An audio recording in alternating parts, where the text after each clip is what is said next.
وبيبدأ فيلمنا بميزي اللي كانت عايشة في ملجأ أطفال الصيادين، وبتحكي لهم عن قصص البحارة وخصوصا عن القبطان كرو وسفينته نوفو. وبتدخل المشرفة وبتقول لها ميزي انت لازم تناموا لأن ده مخالف لقواعد الملجأ. تاخد ميزي شنطتها وكتابها وبتهرب من الملجأ فورا. القبطان كرو ومعاه جيكوب في سفينته نوفو دخلت عليهم سارة وبتقول لهم احنا قربنا قوي ان احنا نقتل الوحش اللي كان السبب في ضياع عينه، ولكن جيكوب بيشوف سفينة بعيد بتتحرق وبيقول له يا قبطان احنا لازم ننقذ السفينة دي لان احنا كسفن ما بينا عهد ان احنا ننقذ بعض. القبطان كرو رفض الاول وبعد كده قرر ان هو يروح ينقذها، وراح فعلا انقذ السفينة وبعدها طلع عليه الوحش.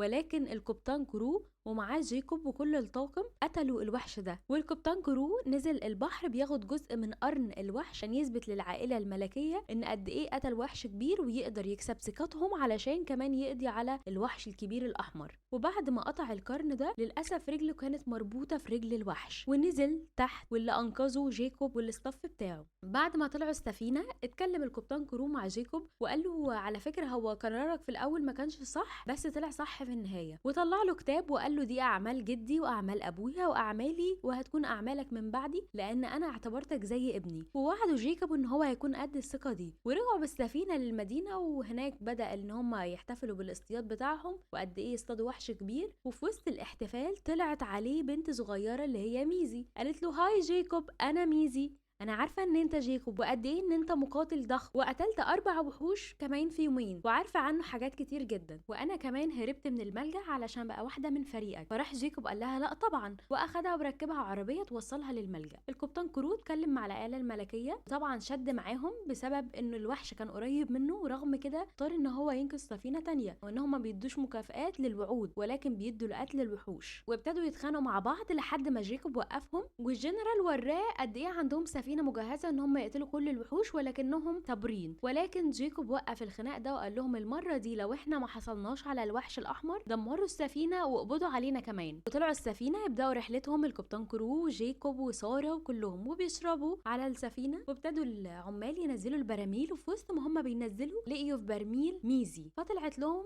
وجيكوب قال للقبطان ان انا ممكن اقتل وحوش كتير ولكن السبب اللي هتكون في موتي اللي هي ميزي. وابتدات الطيور تيجي في ناحيه كمان العاصف ولكن هم اول ما شافوا العاصف ثبتوا ربحهم فيه بحيث ان هو اول ما يتحرك اي مكان يعرفوا طريقه. وابتدى العاصف بشكل ذكي يشد السفينه معاه بشكل دائري. وابتدت ميزي تشوف من الشباك اللي بيحصل وخرجت وقالت ايه اللي بيحصل ده. وحاولت ميزي كمان تبتدي تقطع في الحبل اللي مربوط في العاصف الاحمر ولكن القبطان كرو قال له لا يا جيكوب ما تخليهاش تقطع الحبل ده. فراحت ميزي ابتدت تكمل لان السفينه يعتبر كانت هتتدمر وكلهم هيموتوا. وبقوه الدفع كلهم اترموا في الميه اللي هي ميزي وجيكوب وطلعوا في قارب صغير قوي. فطلع القبطان كرو عليهم بمسدس وقال له جيكوب لو ما جبتش البنت وجيت هنا انا هقتلكوا. فطلع العاصف الاحمر وبلعهم. وابتدى القبطان كرو يفكر ان هم خلاص العاصف الاحمر موتهم وابتدوا هم عايشين جوه العاصف الاحمر لان هو متقسم زي غرف كده. فجيكوب عشان يضمن حركه ميزي ربطها بحبل بنفسه، الاتنين مربوطين بحبل واحد. طلع جيكوب يتفقد الطريق ان هو الدنيا كويسه امان يطلعها ولا لا، فلا الدنيا كويسه فطلعها.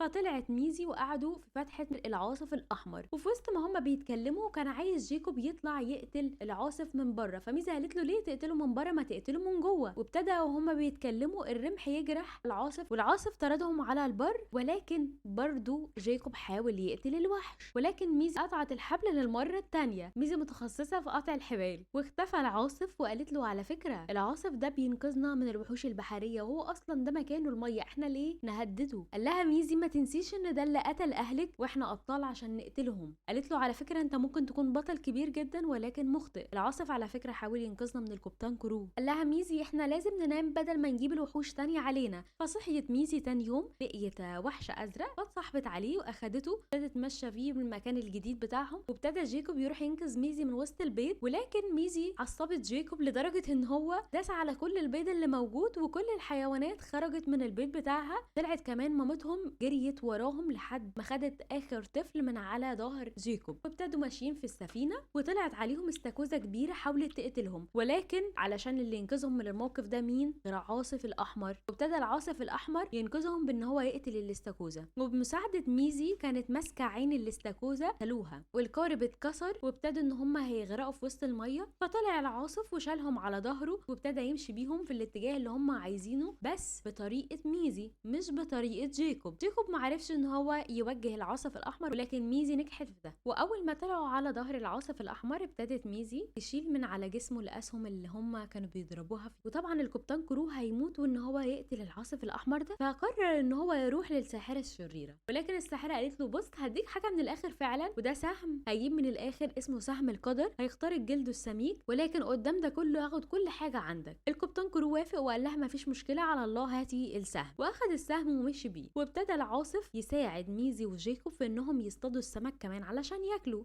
مسك جيكوب كتاب ميزي وقال لها الكتاب ده في القصه دي في مكان انا عديت عليه قبل كده بس ما شفتش المدينه اللي موجوده، والوحوش دي ما كانتش موجوده يا ميزي. فقالت له على فكره احنا ممكن جدا نكون احنا اللي اخترعنا القصص دي. وجت عاصفه شديده ودخل العاصف تحت الميه، وهم دخلوا في فتحه مناخيره مستنيين العاصف يطلع. وابتدت ميزي تقنع جيكوب ان هو خلاص بقى صديق للوحش. واول ما وصل لمنطقه الامان جيكوب اخد عهد ان هو مش هيقتل الوحوش تاني، انه خلاص بقى صديقه. ويبص العاصف ويلاقي سفينة كبيرة جدا معدة لقتله، وبيبص كمان يلاقي صياد بيصوب عليه البندقية علشان يقتله، فتعصب العاصف الأحمر وابتدى يروح له كمان يقتله ويدمر كمان السفينة دي كلها. ابتدى القبطان كرو يعرف طريق العاصف الأحمر ويضرب عليه نور أحمر لحد ما جه عنده وضربه بالسهم القدر اللي كانت مديهوله الساحرة الشريرة، وابتدوا يربطوا العاصف الأحمر ويشدوه للمملكة. وقعد مع جيكوب القبطان كرو واتكلم معاه وحاول يقنعه ان احنا خلاص انتصرنا، ولكن جيكوب بيحاول يقنعه من الناحيه التانية ان هو خلاص بقى اصدقاء، وان هو قد ايه انقذه من حاجات كتير في البحر. قال له ازاي الوحش اللي اخد عيني ينقذك انت يا جيكوب؟ وقال له احنا من الاحسن يا جيكوب نبقى ابطال وناخد مكافئتنا من العائله الملكيه، هتبقى قبطان للسفينه من بعد. جيكوب ما قدرش يتكلم معاه لحد ما طلعوا ان هو يشوف العاصف. دخلت ساره لميزي وحاولت ميزي تقنعها ان قد ايه العاصف ده كان صديقهم، ولكن ساره قالت انا ما باليد حيله، انا عايشه طول عمري على السفينه متربيه عليها، ما اقدرش اخالف قواعد القبطان. وحاولت ميزي تخرج من غرفتها وهم داخلين بالعاصف، وابتدى يجي لها الزرقاء وتخرج وتحاول تقطع الحبال تالت. ميزي متخصصه في قطع الحبال، وفي نفس الوقت العائله الملكيه مبهوره جدا باصطياد القبطان كرو، وابتدت ميزي تكمل في قطع الحبل. وطلع القبطان كرو على ظهر العاصف علشان يقتله بالرمح قدام الناس ويبقى بطل هو وجيكوب، ولكن جيكوب بيحاول يمنعه ويتخانقوا مع بعض، وكمان القبطان كرو حاول يقتل جيكوب. ابتدت ساره تساعد ميزي في ان هي تقطع الحبال